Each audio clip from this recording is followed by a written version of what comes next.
parce que fi ñu agsi nii waruñ fi woon agsi kilifa bi maanaam dañu nekk discuter c'est comme je suis heurté par exemple par un collectif qui se dit dañ leen a bedd ci élection yi ñu def di une correspondance adressée au président du conseil supérieur de la magistrature ne ko woy il faut nga régler problème bi parce que te yow noonu da nga taxaw ne kooku doo wax ak moom ngeen baal ma je dis logique pour logique ñi signé soi-disant cette correspondance là adressée ko au président Macky Sall.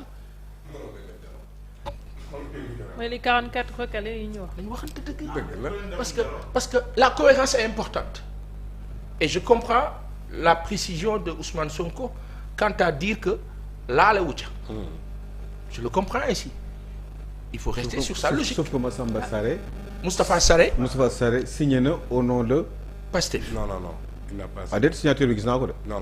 mi ngi nii. waaw non ça se dit loolu maa ngi koy dégg. il paraît que signé na El Malick a dit hier. moo jaaxal kii Aliou Sow. Aliou. signature Aliou. sur TFM sur TFM. alors à moins que ça soit pas la sienne. sur TFM Ali. mais signature la de. Aliou. moom mooy moom la Massamba Sarr. sur TFM nee na mën na ko weddi rapide na gaaw na. sur TFM El Malick a refusé ça mais effectivement monsieur Sarré Moustapha et c'est capital na daf ko war a leeral loolu en passant. mais je veux dire lucidité dafa baax ñi nga xam ni par exemple dañ leen mais tout le monde sait que parrainage bi ni muy doxee baaxul ñi ñu éliminer ni ñu leen éliminer tegul si yoon pour ñenn ñi waaye. dafa am lu bëri lu nu bàyyi mu. dañ ne woon du ñu dialoguer ak Macky Sall léegi nga ñëw ne Macky Sall yow. dañ ne woon du ñu dialoguer ak Macky Sall léegi nga ñëw ne Macky Sall yow problème bi ñu am nii lijjantil ñu ko. danoo sës mënoo leen déggal danoo. sësu lan il fallait faire de sorte que oui nañ waxante dëgg donc aujourd'hui léegi loolu boo ko tegee de côté yaa ngi dem Abbas ak Pape Moussa ñu ngi discuter provisoire définitif et cetera. C'est vrai que sur le caractériel juridique comprendre na Pape Moussa sauf que conseil constitutionnel ni muy fonctionner au Sénégal et en Afrique de l'Ouest Pape Moussa dañuy won presque ne c'est presque des demi-dieux sanu bàyyi nañ ñu baal mën nañu taxawee nu ne diggante 2016 jàpp 2017 lu mu fi daan dégg non le conseil n'a pas rendu une décision c'est un avis maanaam bu taxawee ne avis la c'est suivant moom ses appréciations bu ko neexee mu taxaw ne non c'est une décision. bu ko neexee mu taxaw c'est-à-dire que entre parenthèses. oui on a réformé. oui après oui ça c'est après coup. c'est après coup parce que moment ba ñu bëggee def la ñu bëggoon def nañ ko. léegi waaw c'est comme rabat d'arrêt suspensif ou pas ba ñu ci jógee ca la ñu bëggoon. ñëwaat c'est un régime qui est comme ça. Le problème du Sénégal c'est le régime de l'APR loolooy dëgg dañoo sonal ba taxaw sunu tympan yeeg sunu œillères yi te tiim nu te bare doole nag waaye nag heureusement yàlla am na moo tax sunu waa conseil constitutionnel bi kilifa yi sunu baay bi Badio Camara ña nekkoon boori cité 1 xam nañ ko ca Pikine ak ñenn ñi ak ñeneen kilifa yi wax ci moom lu baax xam nañ ko réew mi dafa am fu mu toll après buñ kaa wax ñenn ñi naan non arrêtez de parler de morale si nit ku ne am na loo xam mën na ko dégg Sénégal dafa toll ci tournant def benn décision wala jël décision wala décider loo xam ne dafa mel ni benn nit la war a arranger ci kanamu mbooloo loolu yàlla bu mu dal kilifa yi. yàlla na leen si yàlla muccal ñi nga xam nag ñu ngi def recours nu waxaat ko fii 21 candidats nga wax man ma jàpp ni hélas malheureusement et malencontreusement xam nga dafa am lu Karim Wade wax lu garaaw ñu xaw ko fëlantal bàyyiwuñ ci xel que xam na ñoo xam ni am nañu ay nationalité yeneen waaw am na waaw mais dama bëgg wax maanaam foofee le conseil est libre de dire X ou Y a un problème on s'est rendu compte que te doo du question dakaa teg ci texte dana naan le conseil est libre waaw léegi loolu bu amee nooy def c'est juste pour dire que ci kaw Cheikh Tidiane Dièye bi non je parle pas de Cheikh Tidiane Dièye non je parle en général de tout le monde parce que bu Karim ne am na ñu bëri ñoo xam ne am nañu loolu mais du ma wax léegi bu conseil bi ñëwee ne loolu dama koy gëstu nu ñuy def nu muy demee daal ne Pape Ousmane Pape Moussa ak kii bon y a un problème on s'est rendu compte que on a découvert que nooy def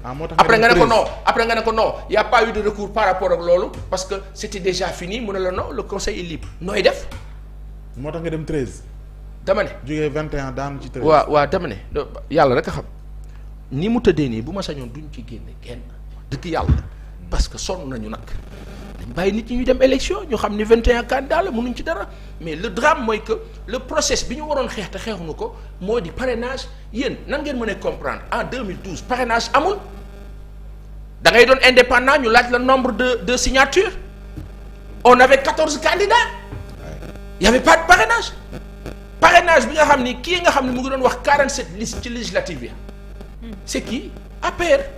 Il lui a fallu parce que y a eu un calcul politicardiste mais lu may bañ a tudd qui nous asphyxie calcul boobu moo doon am nañu premier mandat il nous faut un second mandat après il faut gérer toog ba calculu toog moo tax njiit yàlla na ko mat li nu dal nag moo nu indi fii tey pëccëxoo na jaxasoo na xamuñu fu nu jëm léegi boo demee jour le 20 incha allah. conseil bi ñëw daan ne la bon voici la liste nga gis ne dindi nañu diw ak diw nan ngay def. nangu rek. moo la musiba bi après nag boo xefee APR tànnal la ay candidats comme ni mu defoon en 2019 tegal la benn groupe ne la tànnal ci ñii alors que en amont am na taxawaay bu waroon am bu doon permettre ñu régler loolu fa la ma yem. aywa. taxawaay sur les recours. ma ne également sur les recours mi ngi wax taxawaay bi gars yi waroon am. mais taxawaay boobu ban taxawaay la. pour ñu bañ a yegg ci situation mel ni ci parrainage. c'est comme le vendredi 16h30 Ousmane Sonko et jàpp nañ ko mais collectif bii mu ngi foon. ce collectif là à 16h35 ñoom ñooy nekk Ousmane Sonko leadership parce que suba dafaa ñëw sur le principe moo tax xeex en amont muus en amont. stratégie en amont fa la ma yem. mais mi ngi naan la xeex boobu ni ñu koy defee. non nu ko kan di defee. ñooñu waaw non je veux dire ci moment boobu parce que lan la politique la non waaw léegi yow nan nga mën a comprendre le ministre kilifa ministre bi nga xam ni mooy gérer intérieur qui appartiendrait au parti au pouvoir qui te sort un arrêté dissoudre sa parti yow. sa concurrent dissoudre la xam nga yarul maanaa. non il tient l'administration aussi. waaw il tient l'administration waaw léegi loolu yëpp fi muy amee. parce que yoon moo ko may. waaw léegi fi muy amee. faaw nu dellu nag fenn fi muy amee kooku da ngay raak ak moom j'utilise bien le mot da ngay raak ak moom ca moment ba. boo raagul. mais raak politique ah. raak politique. parce que l'administration moom non quand je dis raak stratégie la. le président Macky Sall en 2011 bu taxawee ne Abdoulaye Wade bu fi defee lii dañ koy déloger ji loolu raak la. non loolu wax la rek. waaw mais raak la taxawee na ko parce que benn moment bi ñu ko téewee Diourbel policiers yeeg ñëpp nañ ko kii il s'est imposé forcé dem forcing boobu nag laay wax ne à un moment donné leadership bi Ousmane Sonko doon incarné su demee ba moom ñu téeg foofu nag xel day dox foofu laay wax ne li opposant yii fi nekk yépp ca moment ba bu ñu taxawee woon nenn ne am nu nu wane pression positive am na contrainte am na mooy politique bi may wax. kon yow sañ nga taxaw nii ne leen ñaw ci leen dal. non du ma ne ñaw maar day si parce que li leen dal nii daf ñu sonal ñun bu ma sañoon du leen dal sauf que ils ont mal play game ils ont mal joué léegi nag aujourd'hui il va falloir subir et subir quoi qu'on nous mette des candidats. Pourquoi ils ont mal joué? Pourquoi? Ils ont mal joué. Ils font de la politique. Mais Pape Aliou je veux expliquer que bañ ca tollee collectif bi ni mu taxawee nii ne non dañuy dem ñu régler suñu problème collectif boobu dafa waroon taxaw bi ñu jàppee Ousmane Sonko laa wax am na taxawaay boo xam ne bu ko amoon amaan na tey process bi ñuy permettre ñu agsi fii ñu agsi ci élection bu baax dina am la preuve Aliou la preuve qu'est-ce qui se passe tout le monde est en train de subir loo xam ni ma nga am ca la ñu doon woowee dialogue. tout le monde subit ça. mais lu tax nga bëgg ñu taxaw fa. ñu taxaw ci mais ñoom bëgguñu forcément Ousmane Sonko nekk candidat nekk président de la République. c'est possible. non du possible c'est d'une évidence parce que ñoom bëgg nañ nekk candidat. oui c'est possible. ils ont envie d'être candidats à l'élection présidentielle donc ñoom ñoo bëgg a nekk président de la République. bi mu duggee dañoo rasu. waaw mais xam nga il faut appeler un chat doomu chien du chat. C'est d'une évidence ils ont envie d'être président de la République bëgguñu Ousmane Sonko nekk président de la République ñoom ils sont différents ci seen i gis-gis wala ci seen i mbébét wala ci seen i comment dire envie bokkuñu kii ku nekk da nga bëgg nekk président xam nga la ngeen war a wax. am na soo waxee nii day mel ni depuis tout le début c'était calculé pour que mu yegg si fii nii. mais am na ñoo xam ne certainement bëgguñu woon li Ousmane Sonko nii bon daan naa ko wax nag. moo leen gënal pour ñoom ñu mën. mais c'est d'une évidence même bu fekkee ni dem nañu fekk ko Casamance ñoom ñëpp dajaloo foofu bah oui parce que sinon bu fekkoon ni dañu sincère dëgg-dëgg xam la ñu waroon def ñoom ñëpp dañu waroon boycotter élection présidentielle pourquoi vous en parlez pas. boycott. boycott kay mooy continuité. damay solidaire déet dañuy boycotter quand même waaw après ñu préparer waat mu jaral ñu ko parce que dañu subir injustice suñu benn nit dafa subir injustice. quel est le sens de tout le combat bi ñu jot a def yëpp ci ay. éventuelle troisième candidature et. il fallait bien Aram être quelque part il faut nga nekk fenn fi gën a jekk mooy ci opposition parce que opposant nga donc kee nga gën a jege théoriquement mais bokk leen.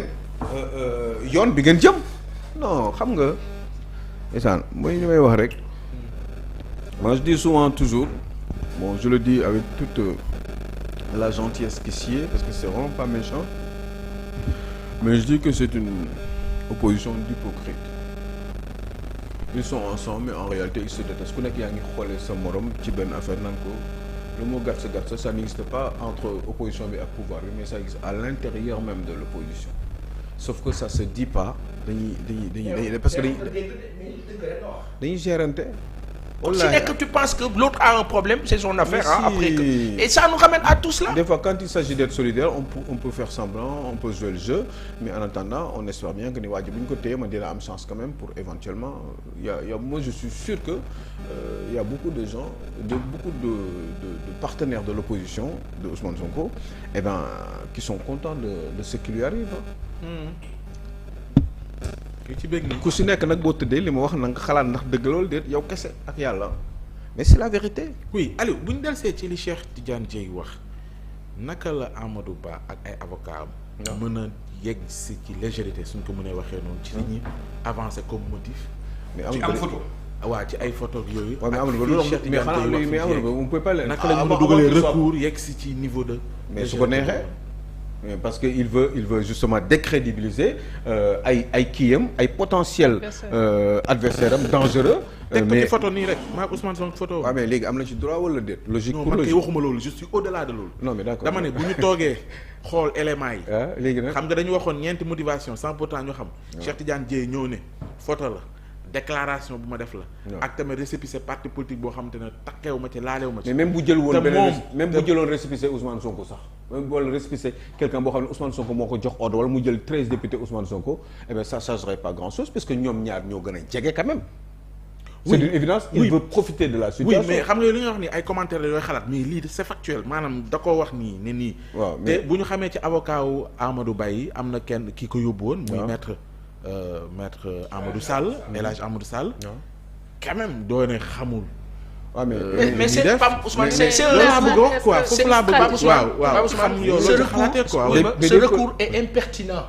c'est-à-dire que même ci politique laa la wax bu ñu on nous dira qu'on est prétentieux mais stratégiquement vu monsieur Ba Amadou fi mu toll nii nga xam ne il est entre le marteau et l'enclume population yi boo waxee nu ne du fi toog ñañu àndal ca suuf naan la du fi toog ka mel noonu bu jógee di def recours bu mel nii damay wax ne ñamu àndal aayuñu. waaw moom laa la wax nii maanaam ci niveau bi ñu toll nii mën nañu am légèreté boobu. loolu mooy mais pourquoi vous dites légèreté yaa ngeen ciy coow nii yaa ngeen ciy wax. déjà vous en parlez. justement si c'était léger pourquoi négliger le woon leen ko. c'est léger c'est si léger que ça. au point que vous en parliez comme ça. non je veux dire photo. maanaam man Ousmane Sonko photo nañu. kii man ci benn déclaration wax naa ñaari entité loolu laa wax. en fait wax yooyu. non c'est léger. bon ci li ma dégg nii quoi. Ousmane c'est léger. ci li ma dégg. mais si c'est léger on en parle là. Pourquoi on a fait un débat? mais on a fait un débat. C'est pas léger. Pour montrer que c'est léger. Non mais fi ñu jógee la. C'est-à-dire pourquoi ce n'est pas le contenu qui fait qu'on a fait débat, mais ça vient du Premier ministre. Et alors? Du candidat au pouvoir. Oui. Et principal challenger. bi muy wax loolu il a si parlé. c'était un recours de Alpha Thiam vers Rose Wardini, ça n'aura pas. Mais quelle est la différence en tant que candidat du pouvoir. Non, mais voilà looloo ko jox crédibilité en fait. Moi, il est du pouvoir, mais à part être du pouvoir, un jour il ne sera plus du pouvoir. Ouais. Ce qui l'intéresse, c'est d'être président. Mais il attaque aussi Diomaye. Là aussi daf koy rendre. débat bi tegu quoi. Mais c'est le candidat qui attaque. C'est le candidat du président et du candidat du principal opposant. Non, c'est le candidat Amadou Ba qui attaque. Un candidat qui veut être président de la République. Oui, mais c'est pas aussi facile. Mais parce qu'il est juste Premier ministre, parce qu'il est du pouvoir. Parce que l'autre aussi est du principal challenger de l'opposition. Mais et alors? Mais lui, c'est un candidat, et l'autre qui est principal challenger de l'opposition, il est aussi candidat, et il n'a pas envie que ce challenger-là soit président de la République. Il essaie de le décrédibiliser autant que c'est possible. Mais pourquoi il ne le ferait pas en tant que candidat? Pas en tant non, c'est son droit. Non, les jeunes Amadou Ba son droit de faire Amadou Ba a le droit de faire mais il s'agit de loolu. non xoolal Aliou boo mayee ma gën a expliquer boo mayee. maanaam ce n'est pas parce que Amadou Ba la wala Diomaye man li may wax mooy ci li ñuy wax. xam nga Amadou Ba dañu génn ay avocats bu ñu génnee li recours bi ci le porte ñu génnee ñeenti motivation. waaw.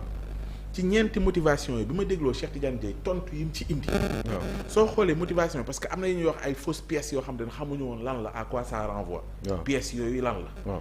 ñu wax entité dissoute parti politique boo xam ne dañ ko dissoudre nga bokk ca ay coalition yoo xam régulièrement ni maanaam ni ñu ko tëggee baaxul wala coalition ou parti bu la investir te yow bokkoo ca entité yooyu xam nga soo génnee ñeenti yooyu motivation xaar nañu.